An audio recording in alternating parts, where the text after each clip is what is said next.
Hello guys, pag-usapan lang natin ang Katniel. Sweet sa Baguio City. Ayon umano guys sa bali-balita, Katniel spotted sa Baguio, sweet pa rin hanggang ngayon. Grabe nga naman kasi guys, ang inaakala natin ay estudyante. Yun pala guys ay si Catherine Bernardo. Yun kasi guys ang pagkakaalam ni Christy Permin. Pero nung nalaman natin guys at inanap ng karamihan kung sino yung estudyanteng sinasabi ni Christy Permin, walang iba kundi si Catherine Bernardo. Ibig sabihin, kaya nga naman pala guys, iniiwan sila para magkaroon ng privacy. Siyempre guys, mabait umano ang mga kasama ni Daniel Padilla. Na alam naman natin kasi guys, na miss nila ang isa't isa. Sa tagal-tagal nga naman kasi guys, hindi nagkakausap at lalong-lalo na hindi nagkikita. Kaya nga naman guys, panahon na para sa Katniel na alam naman natin nagkaayos na sila. Kita nyo naman guys, yung dating sinasabi ni Christy Permin estudyante ay si Catherine Bernardo pala. Diba? Yan ang kwento-kwento guys. Alam nyo na siguro kung bakit nga naman guys may galaw ang mga Dilulo fans, mga netizens at mga sawsawerang kapitbahay. Kasi finding student. Yan ang ginagawa umano guys ng karamihan kung sino ang nililigawan ni Daniel Padilla. Na alam naman natin kasi nauso yun guys. Basta't meron nabitawan issue at intriga sa social media at aanapin nila yan at kakalkalin nila kung sino ang sinasabi umano guys ni Christy Permin. Kaya nga naman guys, dali-daling nahanap nila na si Catherine Bernardo pala. Ibig sabihin, may na-booking na at may bistado na. Diba? Kita nyo naman guys, no? Ang bali-balita ay si Catherine Bernardo pala yun.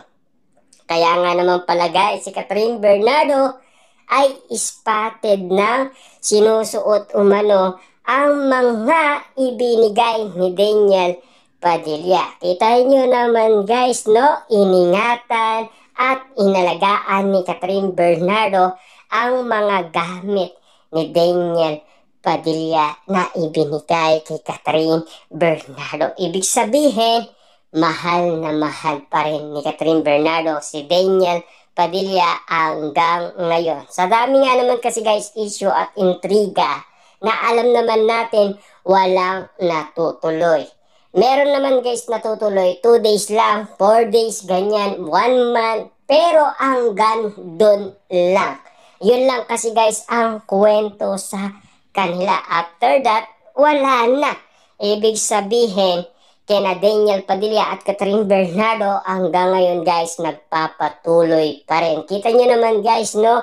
Si Catherine Bernardo mag-isa na lang sa condominium. Kakalipat lang at tinutulungan pa umano guys ni Daniel Padilla. Na alam naman natin kasi guys, hindi pababayaan niya ni Daniel Padilla. At lalong-lalo na kasi guys, spotted na pinag-usapan, nagkaayos na sina Daniel Padilla at Catherine Bernardo at lalong-lalo na nagkaroon na sila ng commitment sa isa't isa. Kaya nga naman guys, pinag-uusapan, sabay pang nanonood si Daniel Padilla at Catherine Bernardo ng incognito na teleserye ni Daniel Padilla sa condominium ni Catherine Bernardo. Siyempre guys, hindi na kayang pigilan pa ni Mami Min Bernardo kapag usapan pag-ibig.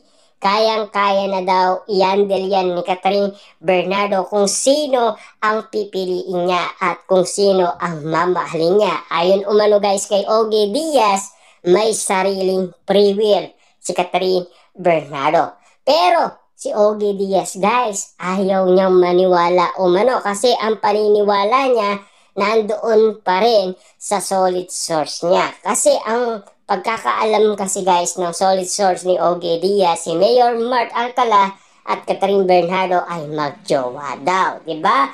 Pero bakit hindi nagpatulong si Catherine Bernardo kay Mayor Mark Alcala na mag-ayos ng condominium? Pero bakit si Daniel Padilla guys ang kinuha niya? 'Di ba? Kita niyo naman guys, pinag-uusapan na si Daniel Padilla tinulungan si Catherine Bernardo mag-ayos ng gamit sa kondo sa BGC. Ang sweet nilang tignan. Kita niyo naman guys, no? Hanggang ngayon, malambing pa rin sila sa isa't isa. At hanggang ngayon, inahanap pa rin sila Daniel Padilla at Catherine Bernardo. Hanggang ngayon guys, sabik na ang mga Dilulo fans na mga Katniel fans. Kaya nga naman guys, nag-aanap na sila ng resibo at ebidensya. At lalong-lalo na guys, siyempre, may pasabog si Catherine Bernardo sa mga solid fans ni Daniel Padilla. Hindi lang natin alam guys kung ano ang sinabi ni Catherine Bernardo sa mga solid fans ni Daniel Padilla. Hindi lang natin alam guys, baka sila pare. Or baka magugulat na lang tayo guys, magkabalikan yan.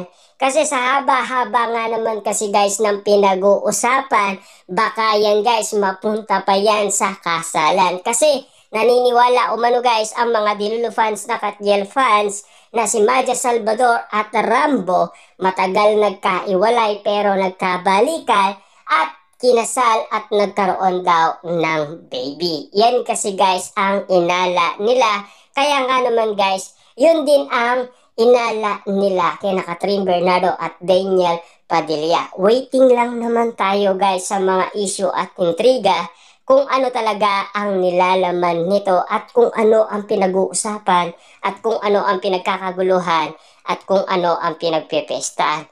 Inahanap lang natin guys ang totoong balita. At lalong-lalo na guys, siyempre, mga detective kasi ang mga Dilulo fans. Magaling silang maganap ng resibo at ebidensya. Yan kasi sila, 'di ba? Napakagaling nga naman kasi guys ng mga Dilulo fans.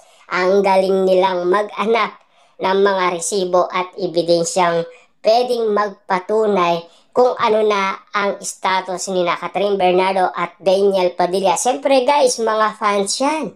Aanapin at aanapin nila kung ano nga ba talaga ang status ng Katniel matapos mapabalitaan na nagkabalikan at nagkaayos na. Kaso nga lang guys, ano pa ang makikita natin?